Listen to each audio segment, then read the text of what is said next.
드리옵나이다. 아멘. 할렐루야. 자, 여러분, 오늘 말씀은 순종으로 열어가는 축복의 길이라는 주제로 여러분과 함께 말씀을 나누길 원하는데요. 하나님께서 성경에 보면은 하나님의 뜻은 분명합니다. 하나님의 뜻이 분명하지 않은 적이 없지만 분명한 하나님의 뜻이 있습니다. 그것은 뭐냐? 하나님을 믿는 하나님의 백성들인 우리가 행복하게 잘 사는 것이죠. 이게 하나님의 뜻입니다.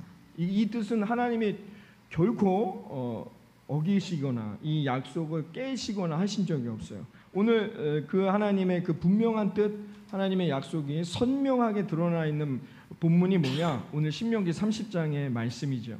이 신명기 30장의 말씀을 우리가 깊이 묵상하다 보면 하나님이 우리를 얼마나 사랑하시는지, 그래서 그 하나님의 사랑이 어떻게 나타나고 있는지를 우리가 깨닫게 될 수 있습니다.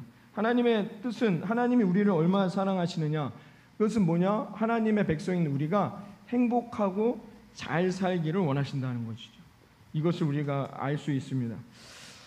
그런데 여러분, 세상에서 행복하고 잘 사는 것만큼 어려운 게 어디 있습니까? 그렇죠? 우리가 행복하고 잘 살기를 원하지만 이것만큼 힘들고 어려운 일은 없어요. 여러분, 지난 한 주간 동안 행복하고 잘 사셨습니까? 어떠셔요? 여러분 삶의 요새는 어떠신 것 같아요? 삶에 늘 기쁨이 넘치십니까? 아니면 여러분의 삶의 여정에 감사가 넘치십니까?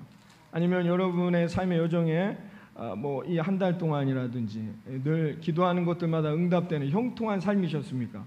어떠셨나요? 우리는 대부분 기쁨과 감사와 형통한 삶을 우리가 잘 먹고 행복하게 잘 사는 것이다 라고 생각해요.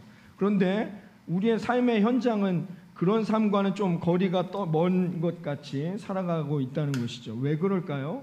그 이유는 무엇일까요? 그것은 감사와 기쁨과 형통이 넘치는 삶을 산다는 것 자체가 어려운 일이라는 거예요. 우리가 행복하게 잘 살고 싶지만 그게 인생에서 참 쉽지 않다는 것이죠. 그걸 우리는 알고 있습니다. 그러나 여러분, 만약에 저나 여러분이 어떻게 살면 행복하고 잘 사는 것인지 그 길을 알기만 한다면 어떠시겠어요? 그 길을 걸어갈 준비가 되셨습니까?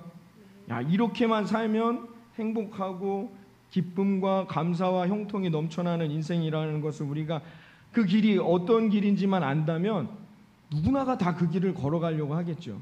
그렇죠? 여러분, 동양의 선조들은 돌을 닦는다라는 표현을 많이 썼습니다. 그렇죠? 서양의 선조들은 철학을 한다라고 많이 이야기하죠. 다 뭡니까? 어떻게 하면 이 땅을 살아가는 우리 인간이 행복하게 잘 살 수 있는가를 생각하는 거예요. 그거죠. 그래서 어떻게요? 돌을 닦는다는 뜻이 뭐예요? 내가 어떻게 하면 이 땅에서 행복하고 잘 살 것인가를 생각하는 거예요. 철학이라는 게 뭡니까? 어떻게 하면 인간이 행복하고 잘 살 수 있는지를, 이치를 따지거나 아니면 어떻게 해요? 거기서 방법을 제시하는 게 철학이죠. 동서고금을 막론하고 인간은 예나 지금이나 늘 언제 어떻게 해요? 어떻게 하면 인간은 행복하게 잘 살 수 있는가를 찾고 있습니다. 행복하게 잘 사는 길, 그게 어떤 길인지를 여전히 찾고 있다는 것이죠. 그런데 여러분, 이 방법 자체가 잘못된 거예요. 길은 어떻게 해요? 찾는다고 찾아지는 게 아닙니다. 여러분이 모르는 길을 가실 때 어떻게 하는 게 제일 지혜로워요? 그 길을 아는 사람한테 물어가는 거죠. 그 길을 이미 가본 사람이라든지 아니면 그 길을 잘 알고 있는 사람한테 그 길을 묻는 것이 빠르죠. 내가 모르는 길을 내가 찾아간다? 얼마나 힘들고 괴롭고 어려운 일입니까? 그런데 여전히 우리는 어떻게 해요? 이 누구도 모르는 길을 찾고 가는 사람 없습니다. 묻지요. 그 길을 먼저 가봤다거나 그 길을 알고 있는 사람들에게 이 길을 어떻게 가야 되는지를 묻는 것이 가장 지혜로운 삶의 방법이란 말입니다. 그러면 생각을 해보세요. 우리가 가야 할 길, 행복하고 잘 사는 길을 만드신 분, 그분한테 묻는 게 가장 빠르지 않겠습니까? 어떻게 하면 우리가 행복하고 잘 사는지를 알고 계신 분, 그 길을 이미 만드신 분, 그분한테 물어보는 것이 가장 빠른 길이 될 것입니다. 이건 그러나 우리는 여전히 어떻게 해요? 내가 그 길을 찾으려고 한다는 거죠. 우리는 그 길이 어떤 길인지 모르는데도 불구하고 우리의 인간들은 늘 여전히 내가 행복하고 잘 사는 길이 어디에 있는지를 찾아가려고 한다는 것입니다. 가장 좋은 방법은 뭐냐? 우리가 먼저 간 사람도 실수할 수 있어요. 오른쪽으로 가야 되는데 왼쪽으로 가서 실수한 적이 있을 수도 있습니다. 그러니까 그 길을 먼저 가본 사람한테 묻는 것보다 그 길이 어디인지를 만든 사람한테 그 길을 묻는 것이 가장 우리가 그 길을 찾는 빠른 방법이 아닌가, 오늘 이 아침 우리가 한번 생각해 볼 필요가 있다는 것이죠. 요한복음 14장 6절에 보면 예수님이 뭐라고 말씀하시죠? 내가 곧 길이요 진리요 생명이라 말씀하셨습니다. 그 길을 만드신 분은 누구세요? 예수 그리스도. 이 예수 그리스도에게 예수님이 우리의 길이요 진리요 생명이 되신다는 겁니다. 그러므로 누구든지 예수 그리스도를 함께 동행할 때마다 그 길을 알아갈 수 있다는 것이죠. 원래 인간은 그렇게 만들어진 존재들이에요. 아담과 하와가 어떻게 해요? 하나님과 함께 동행하는 인생의 길을 살았어요. 근데 죄로 말미암아, 인간 안에 있는 죄로 말미암아 이들은 어떻게 해요? 예수 그리스도와 분리돼 버렸단 말이죠. 그러니까 다시 말해 우리의 생각과 우리의 가치관, 우리가 살아가는 삶의 기준이 하나님이 만들어 놓으신 인생의 기준과 완전히 분리돼 버렸다는 것입니다. 그래서 어떻게 해요? 우리가 선악과를 따먹은 후에는 우리의 시선이, 우리의 기준이, 우리의 가치관, 인생관이 하나님에게서 멀리 떨어져 나오게 됐다는 것입니다. 여기에 우리의 불행의 원인이 있다는 것이죠. 하나님을 저버리고 우리의 삶에 완전히 하나님을 배제시켜버린 이런 믿음의 불신앙의 사람들, 하나님을 믿지 않는 사람들은 여전히 어떻게 해요? 자신들의 인생의 행복의 길을 하나님께 묻지 않습니다. 하나님에게서 찾으려 하지 않죠. 어떻게 해요? 자기들이 스스로의 길을 개척해 나갑니다. 찾아간단 말이에요. 얼마나 힘들겠습니까? 순간 좋은 대로를 나아갈 수도 있어요. 길을 막 찾다 보니까 이 길이 행복으로 가는 길인 줄 알고 대로변으로 나아갈 수 있어요. 넓은 길. 야, 이 길이 내게 행복의 길이구나. 근데 조금 걷다 보면 어떻게 해요? 목마릅니다. 길은 아무리 넓어도 어떻게 해요? 조금만 걷다 보면 어떻게 해요? 황폐해진단 말이죠. 메말라 가게 된다는 거예요. 결국 그 길은 뭐예요? 우리에게 사망에 이르게 하는 길이 될 수밖에 없다는 것입니다. 그러나 이 땅을 살아가는 사람들 중엔 하나님을 믿고 나를 창조하시며 내 인생의 주관자이시고 우리의 시간에 어제와 오늘과 내일도 동일하신 하나님을 고백하는 믿음의 사람들, 우리가 그런 사람들을 믿음의 사람들이라고 말합니다. 저와 여러분이 있다는 것이죠. 하나님을 믿는 사람들이 여전히 있다는 것입니다. 그들은 누구에게 길을 묻습니까? 길을 만드신 하나님께 그 길을 묻는 크리스찬들이 존재하고 있다는 것입니다. 사랑하는 성도 여러분, 이 8월을 시작하며 하나님이 주시는 말씀 가운데 길을 찾으시고 그 길을 따라 저와 여러분의 인생의 길을 걸어가셔서 하나님이 예비하신 아름다운 은혜와 열매만을 누리는 저와 여러분 되어지시기를 이 아침 주님의 이름으로 축원합니다. 그러나 이런 우리의 믿음이 흔들리게 되는 불화살들을 우리가 맞을 때가 있단 말입니다. 그게 뭐냐? 다 알겠단 말이에요. 목사님, 그 말씀 다 알고 하나님의 약속은 분명하다는 거 알고 그렇게 나아가면 승리한다는 걸 알지만, 그런데 목사님, 왜 여전히 세상에 아직 하나님을 찾지 않고 하나님의 길을 찾지 않고 자기들이 자신들의 길을 찾아가는 사람들이 잘 먹고 잘 삽니까? 여기서부터 우리의 믿음이 흔들린다는 것이죠. 논리적으로는 이게 무슨 말씀인지는 알겠지만 현실적으로는 어떻게 해요? 그럼 그들이 망해야 되잖아요. 쓰러져야 되잖아요. 그런데 하나님께 길을 묻지 않고 자기들이 자신들의 길을 찾고 살아가는 인생이 형통한 인생인 것 같이 보이는 경우가 많단 말입니다. 그때 어떻게 해요? 우리의 믿음이 흔들린다는 거죠. 이게 우리의 문제라는 겁니다. 하나님의 약속은 분명하지만 우리가 머리로는 다 알지만 현실에서는 이것을 받아들이기가 어려워진다는 것이죠. 하나님이 말씀하신 대로, 하나님의 이 성경의 말씀대로 보자면 우리는 늘 항상 기쁘고 범사에 감사하고 모든 일이 잘 돼야 됩니다. 그런데 실제는 그러냐 말이에요. 그렇지 않은 경우가 많다는 거죠. 목사님, 교회를 나와도 하나님의 말씀을 붙들고 산다 해도 그렇지 않은 경우들이 많아요. 그래서 우리 예수 믿는 크리스찬이라는 저와 여러분이 여전히 답답하고 염려도 많고 근심되고 마음에 정말 무거운 마음들이 많고 한 경우가 많단 말이에요. 그럼 이건 왜 이런 일들이 일어나는 겁니까? 라고 우리의 믿음이 흔들리고 이런 질문을 할 수 있게 됩니다. 왜 그럴까요? 왜 이런 일들이 일어나는 걸까요? 그래서 오늘 성경이 그것을 우리에게 말해주고 있습니다. 그것은 뭐냐? 우리에게 순종이 없기 때문이다라는 거죠. 틀림없이 분명하게 성경이 우리에게 말할 때에 우리는 듣기는 합니다. 하나님의 약속이 뭔지 다 압니다. 그러나 우리의 마음에 순종이 없다는 것이죠. 문제는 우리 안에 불순종의 영이 있다는 거예요. 어느 목사님이 어느 교회에 이게 말씀을 전하러 가셨어요. 그래서 낮에 말씀을 전하려고 하는데 그 교회 뭐 총무라든지 뭐 부장님이 이제 예배를 은혜롭게 진행하기 위해서 이제 성도님들이 들어오시잖아요. 그러면 말씀을 듣기 위해서 우리 앞에부터 이렇게 앉으시기를 바랍니다. 광고를 한 번 하셨어요. 2번 하십니다. 좀 앞으로 와서 앉아주세요. 3번 합니다. 안 움직여요. 자기가 앉는 자리에 앉아서 꿈쩍하지도 않는 거예요. 이렇게 몇 번을 반복하면서 앞으로 와주세요. 앞에서부터 채워주세요. 아무리 광고해도 흔들리지 않는 이 성도들을 보면서 이 목사님 생각하기를 저것이 바로 우리들의 모습이구나 라는 깨달음을 얻게 됐다는 거예요. 그 뭐냐? 인간은 우리는 저나 여러분 안에는 불순종의 영이 있다는 거예요. 순종하고 싶어 하지 않는 마음들이 있어요. 광고하지 않았으면 올 수도 있을 텐데 앞으로 광고하면 오지 않아요. 이 순종하기가 어렵다는 거예요. 왜? 불순종의 영이 우리 안에 있다는 것입니다. 저는 신앙생활을 시작하면서 하나님 앞에 젊은 청년의 때 하나님을 만나고 하나님 앞에 은혜 가운데 살아가기 시작하면서 순종을 연습해야겠다라는 생각이 들었어요. 순종은 연습해야 돼요. 순종은 자연스럽게 할 수 있는 일이 아닙니다. 구원은 아멘으로 구원을 얻을 수 있지만 그 순종의 인생은 훈련이 반드시 필요하거든요.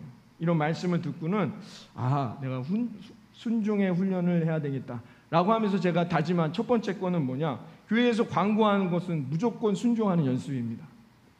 제가 이제 만약에 부흥에 참여했다. 앞으로 오세요 하면 얼른 갔을 거예요. 누군가가 나와 광고한다거나 알려줄 때에는 그것이 나와 맞던 맞지 않던 일단 순종하는 거예요. 교회에서 어떤 일들을 진행한다, 광고가 나온다, 신청하는 거예요. 순종하는 연습을 그런 훈련을 통해서 하게 됐습니다. 두 번째는 뭐냐? 헌금에 대한 순종 연습입니다. 제가 은혜를 받고 신앙생활할 때 제일 제 마음에 늘 흔들리는 믿음의 훈련이 뭐냐? 순종의 훈련이 뭐냐? 헌금하는 거예요. 다 알죠? 하나님 앞에 온전히 드리면 내가 축복받는다는 건 머리로는 다 알지만 어떻게 해요? 이 마음으로는 순종하기가 어려웠어요. 다 알고 이해하고 깨닫고는 있지만 이 마음으로 헌금하는 것 쉽지 않습니다. 저도 잘 알고 있습니다, 여러분. 그러다가 제가 대학을 졸업하고 첫 직장을 갖게 됐어요. 그래서 직장 생활에서 한 달 만에 이제 월급을 받게 됐는데요. 그때 제가 다짐했습니다. 이거 하나님 앞에 다 드리리라. 내가 헌금도 하나님 앞에 순종하는 훈련, 하나님 내게 이 훈련 하게 해주세요. 그래서 첫 월급을 모두 하나님 앞에 감사헌금으로 드리면서 제 헌금에 대한 순종 연습이 시작되었는데, 근데 제가 경험한 놀라운 은혜는 뭐냐면 월급을 다 드려요. 그럼 뭐 먹고 살아요? 근데 한 달 동안 별로 지장이 없더라고요. 그래서 사는데 큰 지장이 없는 모습을 보면서 이 하나님은 이렇게 채워주시는 거예요. 그때부터 어떻게 해요? 헌금의 순종 연습이 시작됐습니다. 그런데 제가 감사한 것은 물질이 어려움이 없기 때문에 감사한 것이 아니라 그런 순종의 훈련을 연습하다 보니까 제 영적으로 제가 더 성숙해지는 제 모습을 보게 되었습니다. 그래서 헌금의 순종 연습을 통해서 하나님의 살아계심을 조금 더 가까이 느껴가는 시간을 갖게 됐습니다. 세 번째 제가 청년 시절에 했던 순종 연습은 뭐냐? 새벽 기도회를 순종하는 연습이에요. 다른 어떤 분들은 오해하시는 경우가 많으시는데요. 저는 새벽 기도파가 아닙니다. 전 새벽에 일어나는 건 진짜 제 세상에서 제일 힘든 일입니다. 저는 이 새벽잠이 많은 사람이거든요. 그런데 하나님 말씀을 순종하기 위해 그럼 내가 제일 하기 어려운 것이 무엇일까를 고민하다가 그 시절에 하나님은 이것을 나에게 순종하라고 말씀하시는구나. 그러면서 그때부터 부족하지만 새벽에 깨우기 위해서 열심히 연습하게 됐습니다. 그렇게 순종의 연습을 하다 보니까 지금은 그냥 자연스럽게 몸에 배는 것 같아요. 그래서 어디 세미나를 간다거나 올 봄인가요? 어디에도 제가 무슨 연수를 갔다 왔는데요. 거기서도 한 5시 반, 5시쯤 되면 눈이 떠져요. 그냥 알람을 맞춰놓지 않아도 눈이 떠지더라고요. 그러니까 점점 순종을 연습하다 보니까 이 순종이 조금씩 몸에 배어지기 시작하더라는 것입니다. 여러분, 말씀은 부담되죠. 하나님의 말씀이 무엇인지는 제가 오늘 말씀드리지 않아도 여러분 다 아실 겁니다. 그리고 때로는 이해가 되지 않는 부분도 많이 있습니다. 그러나 중요한 것은 뭐냐? 순종하시기 바랍니다. 순종하게 될 때부터 하나님이 예비하신 엄청난 역사가 일어나게 된다는 것이죠. 저는 이런 하나님 앞에 순종의 연습을 통해 깨달은 것이 있는데 그게 무엇이냐? 내 인생의 주인은 내가 아니다라는 거죠.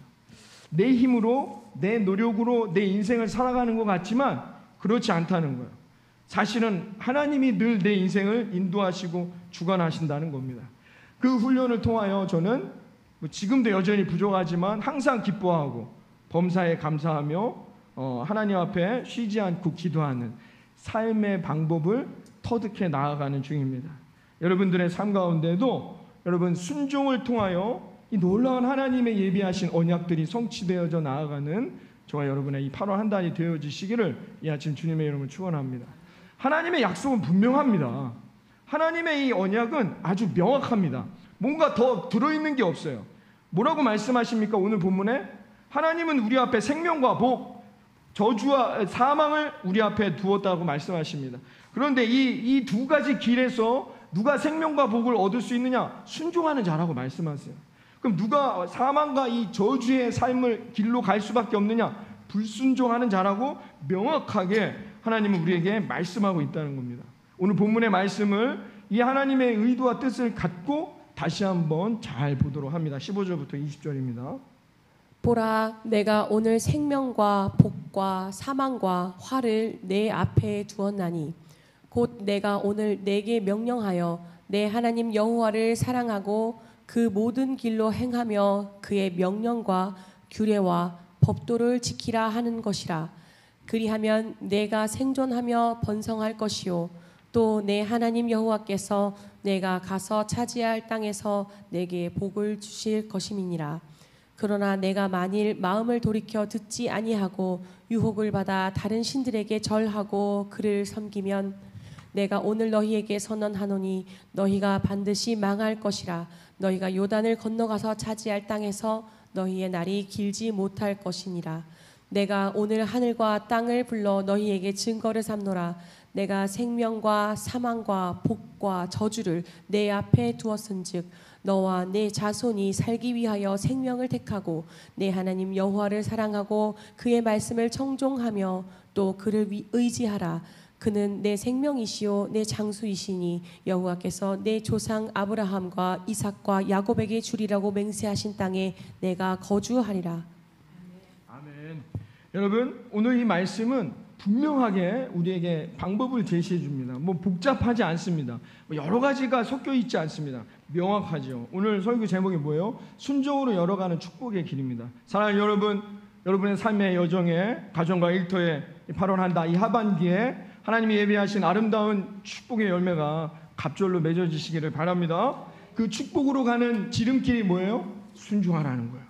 순종하는 자들에게 하나님은 그 놀라운 축복을 허락하신다라고 성경이 오늘 우리에게 말해주고 있습니다. 그러므로 여러분, 이 8월 한 달 하나님 앞에 이 순종을 연습할 수 있는 이 8월이 되시기를 바라겠습니다.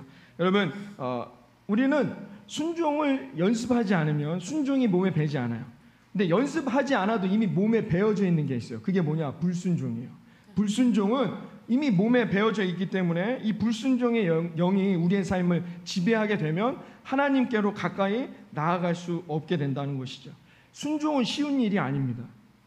불순종의 영이 우리를 지배하고 있기 때문이라는 것이죠. 그러므로 순종을 연습해야만이 우리가 불순종의 영을 이겨내고 순종의 삶으로 살아갈 수 있게 된다는 것입니다. 물론 여러분 쉽지는 않습니다. 우리가 순종하려고 할 때마다 우리 안에 있는 불순종의 영이 어떻게 해요? 우리에게 속삭입니다. 그렇게 기도하고 그렇게 말씀 듣고 그렇게 예배드려도 왜 교회 안 다니는 사람들보다 너는 지금 힘드냐? 염려되냐? 왜 근심이 넘쳐나냐? 기쁨이 없냐라고 말할 때마다 우리들의 믿음은 흔들릴 수밖에 없다는 것이죠. 그러나 여러분 결국에 가서는 오늘 하나님의 말씀과 같이 순종하지 않는 것들은 결국 실패할 수밖에 없습니다. 여러분 그 불순종의 영에 속아서는 안 된다는 것이죠. 그러므로 여러분 하나님의 말씀을 오늘도 붙들고 여러분 나아갈 수 있는 저와 여러분 되기를 바랍니다. 여러분에게 하나님이 요구하는 순종은 이게 막 부담되거나 어려운 게 아니에요. 여러분 말씀 잘 들으시고 결단하고 기도하고 여러분 예배 드리는 겁니다. 이 순종이 어렵습니까? 우리는 자꾸 부담을 갖는단 말이에요. 아 오늘 말씀 순종 뭔가 일단 부담을 갖기 시작한다는 거. 왜 그러냐? 우리 안에 불순종의 영이 있기 때문이라는 것이죠. 그러니까 여러분 거기에 져서는 안 된다는 거예요. 우리가 날마다 순종의 연습을 따라 나아가게 될 때 그래야 하나님이 예비하신 생명과 복이 저와 여러분의 삶에 임하게 될 거라 믿습니다. 여러분 오늘 신명기 30장 11절부터 14절에 이미 말씀해 주셨어요. 어려운 게 아니에요. 하나님은 저와 여러분에게 어려운 걸 순종하라고 요구하시지 않아요. 봅니다. 내가 오늘 내게 명령한 이 명령은 내게 어려운 것도 아니요 먼 것도 아니라 하늘에 있는 것이 아니니 내가 이르기를 누가 우리를 위하여 하늘에 올라가 그의 명령을 우리에게로 가지고 와서 우리에게 들려 행하게 하랴 할 것이 아니요 이것이 바다 밖에 있는 것이 아니니 내가 이르기를 누가 우리를 위하여 바다를 건너가서 그의 명령을 우리에게로 가지고 와서 우리에게 들려 행하게 하랴 할 것도 아니라 오직 그 말씀이 내게 매우 가까워서 내 입에 있으며 내 마음에 있은즉 내가 이를 행할 수 있느니라. 아멘. 여러분 오늘 말씀처럼 여러분 이미 신명기서에 말합니다. 여러분들에게 뭐 하늘의 별을 따오라고 하나님이 말씀하시는 게 아니에요.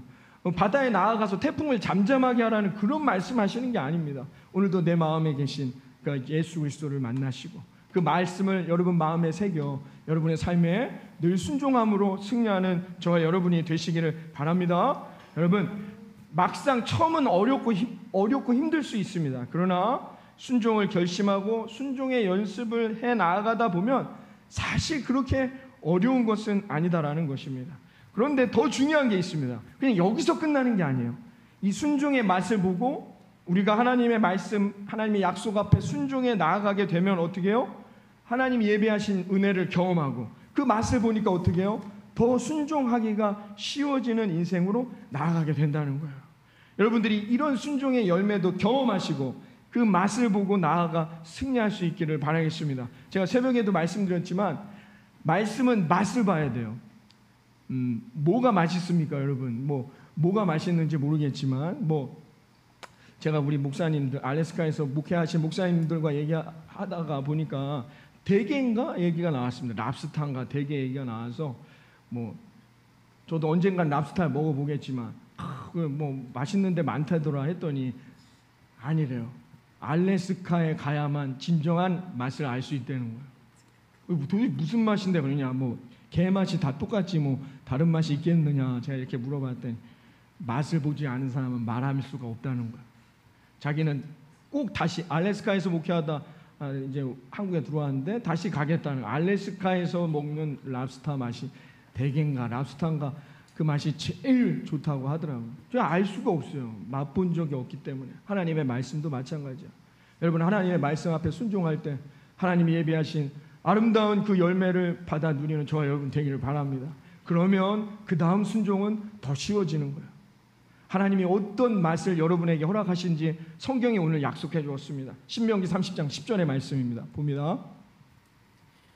내가 내 하나님 여호와의 말씀을 청종하여 이 율법책에 기록된 그의 명령과 규례를 지키고 내 마음을 다하여 뜻을 다하여 여호와 내 하나님께 돌아오면 내 하나님 여호와께서 내 손으로 하는 모든 일과 내 몸의 소생과 내 가축의 새끼와 내 토지 소산을 많게 하시고 내게 복을 주시되 곧 여호와께서 내 조상들을 기뻐하신 것과 같이 너를 다시 기뻐하사 내게 복을 주시리라. 아멘. 할렐루야. 여러분, 하나님 앞에 순종하는 삶을 통해 이 예비된 아름다운 은혜와 열매를 얻는 저와 여러분 되기를 바랍니다. 여러분들이 하는 모든 일에 여러분의 소생과 가축의 새끼와 토지의 소산을 많게 하시고 하나님이 여러분에게 그 복을 허락하실 거라 믿습니다. 여러분, 이 은혜, 하나님의 이 약속, 순종을 통하여 나아가는 인생들에게 반드시 응답될 거라 믿습니다. 여러분, 저는 이 교회 부임해서 이 신앙생활을 여러분과 함께하면서 신방을 하거나 교우분들의 이야기를 들을 때마다 어떤 하나님의 은혜를 경험하거나 아니면 어떤 기도하는 것들이 하나님 앞에 응답되거나 우리 사랑하는 성도님들이 복을 받는 순간이 있을 때마다 늘 제가 질문하고 배우려고 하는 것들이 있습니다. 하나님 앞에 기쁘시게 했던 모습은 무엇일까? 저 성도님이, 저 권사님이, 저 장로님이, 저 집사님이 하나님 앞에 무엇을 기쁘게 했기에 저런 은혜와 아버지의 열매를 얻게 됐는가? 이런 것들을 늘 보고 배우려고 노력하는데요. 왜 하나님이 우리 교회를 지금까지 인도하시고 저와 여러분이 이곳에서 신앙생활을 하게 하시며 저와 여러분의 인생에 아름다운 토지 소산의 열매를 허락하시고 이곳까지 인도하여 주셨는가? 구죽동이라는 아무것도 보잘것없는 이 동네, 아무도 관심 갖지 않았던 이 동네에 지금 이렇게 엄청난 은혜와 복을 받아 이렇게 가장 각광받는 동네가 될 수 있었던 이유는 무엇일까? 저는 늘 고민하고 생각하는데요. 그것은 하나님의 말씀 앞에 순종하며 살아가려 애썼던 우리 구주교회를 지키고 함께 신앙생활을 해왔던 순종하는 우리 사랑하는 성도님들이 계셨기 때문이 아닌가 생각합니다. 하나님은 순종하는 자들에게 반드시 그 열매를 허락하시는 것이죠. 오늘 권사님 신앙의 간증을 듣는데요. 믿음이 없던 이 동네, 이 집안에 시집 와서 열심히 기도하며 믿음을 붙들고 하나님 말씀 앞에 순종하며 그 순간순간마다 어려운 고비를 겪으면서도 오직 예수 그리스도의 말씀 앞에 순종하며 자기 자신이 달려왔다는 것이죠. 너희들이 달려왔던 그 집안에 예수 믿는 온 가정이 예수 믿는 놀라운 복을 얻게 되었다는 이야기를 들었습니다. 그리고 하나님이 아름다운 물질의 축복도 허락하시는 은혜를 경험케 했다는 것이죠. 사랑하는 성도 여러분, 하나님께서는 저와 여러분이 그런 아름다운 순종을 통해 예비한 열매를 얻기를 원하십니다. 여러분들의 삶의 이 한 주간 또 이 하반기에 하나님의 말씀 가운데 여러분들이 그 축복의 열매를 얻는 저와 여러분이 되기를 바라겠습니다. 그래야 하나님의 역사가 응답되는 것이죠. 아마도 우리 교회가 여러 가지 어려운 가운데 있었지만 그 예수 믿지 않던 이 동네에 예수님만을 붙드는 그리고 하나님만을 소망했던 우리 구주교회를 통하여서 하나님께서 영광 받으시고 저와 여러분 이 지역과 이 동네 위에 아름다운 열매를 허락하셨음을 믿습니다. 이런 하나님의 축복, 이것은 어떻게 해요? 하나님의 언약을 떠나서는 이루어질 수 없다는 것이죠. 교회라는 공동체는 그와 같습니다. 교회라는 공동체는 세상의 방식을 고집하며 나아가는 곳이 아니라 때로는 세상의 방식으로는 이해하기 어렵고 힘든 일들도 결정하며 나아가는 공동체이죠. 그러나 그 순간순간마다 하나님 말씀 앞에 순종하며 그 순간순간마다 하나님이 이끄시는 대로 하나님의 방식대로 나아가게 될 때 하나님은 하나님의 방식대로 하나님의 계획대로 복을 주시고 응답하시며 이끄시는 하나님임을 믿습니다. 왜냐하면 우리에게 순종이 있기 때문이라는 것이죠. 아브라함은 그런 인생을 의인이라 말합니다. 의인은 누구인가? 하나님 말씀 앞에 순종해 나아가는 거예요. 세상 소돔과 고모라가 망해가는데 의인 하나가 없었단 말입니다. 그 말은 뭐냐? 하나님 앞에 순종하는 자들이 없었다는 것이죠. 그러나 순종하는 하나님의 자녀들은 반드시 하나님이 약속하신 그 가나안의 열매를 얻고 성취되게 될 거라 믿습니다. 우리가 하는 모든 일에 그 소생과 가축과 새끼와 토지의 소산을 하나님이 많게 하시고 우리의 조상들에게 주셨던 그 기쁨과 축복을 저와 여러분 또 다음 세대에게 허락하실 거라 믿습니다. 그 방법은 무엇인가? 그것은 순종이라는 것입니다. 순종하는 자녀들에게 반드시 하나님이 이 약속을 성취하신다는 것입니다. 하나님께서는 우리의 이와 같은 생각 그리고 이와 같은 순종에 대한 결단에 대해 그것을 믿음으로 보시고 그것을 의로 보시고 하나님은 그 약속을 우리에게 허락하신다는 것을 여러분 깨달으시기를 바랍니다. 사랑하는 예수님만 구주교회 성도 여러분, 이 한 주간 또 이 8월 한 달 동안 여러분들이 이런 순종을 연습할 수 있는 저와 여러분이 되기를 바라겠습니다. 광고가 나가면 광고에도 순종하시고, 조금은 부담스럽다 할지라도 헌금에도 순종해 보시고, 새벽 기도에도 순종해 보시고, 하다못해 목사님이 지나가는 말로 던지는 말씀에도 한번 순종해 보시기 바랍니다. 그러니까 하나님의 역사가 어떻게 이루어지는지 여러분 놀라운 은혜를 경험할 수 있게 될 거라고 믿습니다. 목사님들이 그런 젊은이들이나 대학을 준비하는 청년들에게 그런 말씀 많이 하시거든요. 함부로 하시면 안 됩니다. 순종하지 않을 때 엄청난 하나님 앞에 시험을 당하는 것을 제가 경험하기 때문이죠. 제가 고등학생 때 우리 담임 목사님께서 그런 말씀을 하셨거든요. 학수는 신학을 해야 된다. 그때 제가 아버지께서 말씀하실 때 극구 순종하지 않았습니다. 제가 그 20대에서 30대로 넘어가는 그 청년의 시절에 얼마나 힘든 일들을 많이 겪었던지 그때 제가 깨달았습니다. 하나님 말씀 앞에 그 목사님은 그냥 지나가는 말씀으로 하셨지만 하나님은 그 말씀에 순종하기를 원하셨던 것 같아요. 우리 최승영 군이 있는데요, 하나님의 말씀 앞에 순종해 나아가는 삶이 될 때 하나님이 예비하신 은혜와 열매와 복을 놀랍게 얻을 수 있다는 겁니다. 그래서 하나님 앞에 여러분 이 순종의 연습을 해보세요. 하나님이 얼마나 내 인생을 쓰시고 기쁘게 하실지 여러분의 몸속에 배어있는 불순종의 영을 쫓아내시고, 이 8월 무덥지만 여러분이 영육간에 강건하여 하나님의 말씀 앞에 늘 순종하며 살아갈 때마다 하나님이 예비하신 아름다운 은혜와 복을 받아 누려 여러분들이 세상 가운데 하나님의 언약은 반드시 성취된다는 그 언약 축복의 증인들의 삶으로 여러분 승리하고 돌아오는 또 이 한 주간이 되어지시기를 이 아침 주님의 이름으로 축원합니다. 여러분 오늘 이 시간 우리 찬송가 320장을 부르시면서 우리 다 함께 성찬의 자리에